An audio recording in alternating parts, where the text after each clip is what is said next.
یا پھر آپ یہ بھی کر سکتے ہیں کہ فجر کے بعد جب سب اٹھتے ہیں تو 15-20 منٹ سورہ بقرہ کا آڈیو چلا دیں. بچے، ماں باپ سب اس میں شامل ہو جاتے ہیں. نور آپ کے گھر کے دیواروں سے بھی محسوس ہوگا. یا تو آپ یہ کر سکتے ہیں کہ آپ روزانہ صدقہ دے سکتے ہیں، اور ہمیں صدقہ دینا چاہیے. ہمارے حضور پاک نے فرمایا کہ صدقہ بلا کو دور کرتی ہے اور رزق میں اضافہ کرتی ہے. صدقہ کا مطلب صرف غریب کو پیسہ دینا نہیں ہے. کسی بھوکے کو روٹی دینا یا کسی کی مدد کر دینا، کسی پر مسکرانا بھی صدقہ ہے. یا کسی کو ضرورت ہے کسی مدد کی، روٹی، کپڑے، پیسے، کسی چیز کی بھی، تو وہ بھی ایک صدقہ ہے. آپ روز صبح 5 یا 10 روپے سائڈ میں نکال لیجئے. جب گھر میں کسی کو ضرورت ہو یا مسجد کا ڈونیشن باکس ہو، ڈال دیجئے. آپ دیکھیں کہ آپ کا پیسہ رکنے لگ جائے گا اور چھوٹے چھوٹے کاموں سے بڑی بڑی مشکلیں دور ہو جائیں گی اس سے. تیسرا ہے صبح اٹھیے فجر کے وقت. ٹھیک ہے، کیونکہ صبح فجر کے وقت اٹھنا خود برکت کا بھنڈار ہوتا ہے. ہمارے نبی نے دعا دی تھی، یا اللہ میری امت کے صبح کے وقت میں برکت ڈال. اور جو لوگ صبح فجر کے وقت اٹھ جاتے ہیں اور اس کے بعد سوتے نہیں ہیں، ان کے ہر کام میں اللہ برکت ڈالتا ہے. اب دیکھیں میں آپ کو اعمال کا طریقہ بتاتی ہوں. ٹھیک ہے، فجر کے بعد 5 سے 10 منٹ اللہ کا ذکر کریں. اور ذکر میں کیا کرنا ہے؟ 33 بار سبحان اللہ، 33 بار الحمدللہ اور 34 بار اللہ اکبر. ٹھیک ہے، اور ایک بار لا الہ الا انت سبحانک انی کنت من الظالمین. یا پھر آپ یہ پڑھ سکتے ہیں لا الہ الا اللہ وحدہ لا شریک لہ لہ الملک و لہ الحمد وہو علی کل شیء قدیر. یہ سب کچھ صرف 7 منٹ لگے گا، لیکن برکت اتنی ملے گی کہ آپ نے کبھی سوچا بھی نہیں ہوگا.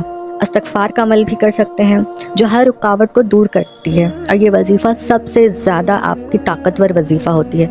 قرآن میں اللہ نے فرمایا استغفار کرو، اللہ تمہیں مال دے گا، بارش دے گا، اولاد. آپ ڈیلی روٹین بنا لے روز 100 مرتبہ پڑھنے کا. استغفر اللہ ربی من کل ذنبی و اتوب الیہ. گھر میں ہر روز ایک ٹائم فکس کر لیں. دیکھیں آپ اگر پورا استغفار نہیں پڑھ سکتے تو آپ صرف اتنا بھی پڑھ سکتے ہیں، استغفر اللہ استغفر اللہ استغفر اللہ. ٹھیک ہے، اس طرح سے بھی آپ استغفر اللہ کا ورد کر سکتے ہیں شام کو یا صبح کو. ٹھیک ہے، اور مل کے سب پڑھیں. میں یہی کہوں گی کہ سب کے پڑھنے سے زیادہ برکت ہوگی. گھر کے جھگڑے کم ہونے لگیں گے، پیسے رکنے لگیں گے، بچوں کا ذہن کلیئر ہونے لگے گا.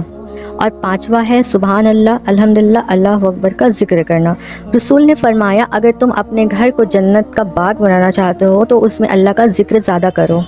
یعنی کہ ایک سمپل روٹین بنا لو، ہر روز رات کو سونے سے پہلے مل کے 100 بار سبحان اللہ، الحمدللہ اور اللہ اکبر کا ذکر کریں. گھر میں روحانی سکون لاتا ہے، برکت کا سبب بنتا ہے اور شیطان کو بھی دور کرتا ہے. اس کے بعد گھر کے ہر کونے میں قرآن کی آواز گونجنا چاہیے. کبھی محسوس کیا ہے کہ گھر کا ماحول اداس ہو گیا ہے، ٹی وی چل رہا ہوتا ہے، سانگ بجتے ہیں، لیکن دل کو سکون نہیں ملتا. لیکن جیسے ہی قرآن کی تلاوت چالو ہوتی ہے ایک روحانی ٹھنڈک آتی ہے. یہ ٹھنڈک ہی برکت ہے. ہر دن ایک سورہ کا آڈیو گھر میں چلائیں، جیسے سورہ یاسین ہو گیا یا سورہ رحمان یا سورہ بقرہ ہی. فرشتے اس گھر میں رہتے ہیں جہاں اللہ کا کلام پڑھا جاتا ہے. صاف صفائی اور طہارت گھر میں برکت کھینچتی ہے. جہاں صفائی ہوتی ہے وہاں فرشتے اترتے ہیں، اور جہاں گندگی، نجاست یا بے ترتیبی ہوتی ہے وہاں شیطان کا داخلہ ہوتا ہے. وہاں شیطان جلدی موجود ہوتے ہیں اور آتے ہیں.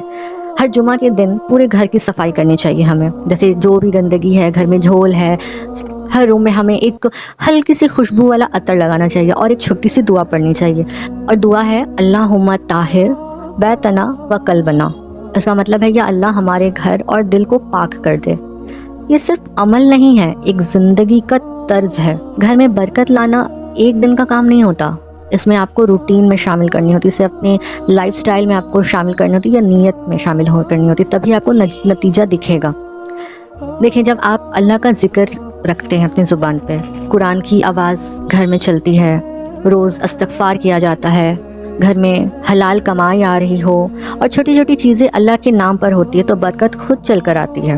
تو یہ ساری چیزیں کریں، الحمدللہ آپ کے گھر میں برکت جو نہیں رہی ہے وہ واپس آ جائے گی. اور یہ بہت زیادہ مشکل چیزیں نہیں ہیں، بہت چھوٹی اور آسان چیزیں ہیں. کیونکہ ہمیں گھر میں ہم دیکھیں نماز چھوڑ دیتے ہیں، اللہ کا ذکر چھوڑ دیتے ہیں، گھر میں لڑائیاں ہوتی اس سے بھی نحوست پھیلتی ہے اور جس سے برکت گھر میں نہیں آتی اور فرشتے چلے جاتے. کیونکہ جن گھروں میں اکثر لڑائی جھگڑے ہوتے ہیں نا، دیکھیں اس گھروں میں بھی فرشتے نہیں آتے. تو ان سب چھوٹی چھوٹی چیزوں کا خیال رکھیں. ٹھیک ہے، آپ کے گھر میں واپس برکت لوٹ آئے گی. تو آپ کو یہ ویڈیو میرا آج کا کیسا لگا، اور کیا آپ نے کبھی ایسا محسوس کیا ہے کہ آپ کے بھی گھر سے برکت چلی گئی ہے؟ اور چلی گئی ہے تو میری ساری بتائیں چیزیں آپ فالو کریں، انشاءاللہ آپ کو فائدہ ملے گا۔ ملتے ہیں اگلی ویڈیو میں، اپنا خیال رکھیں، تب تک کے لیے اللہ حافظ۔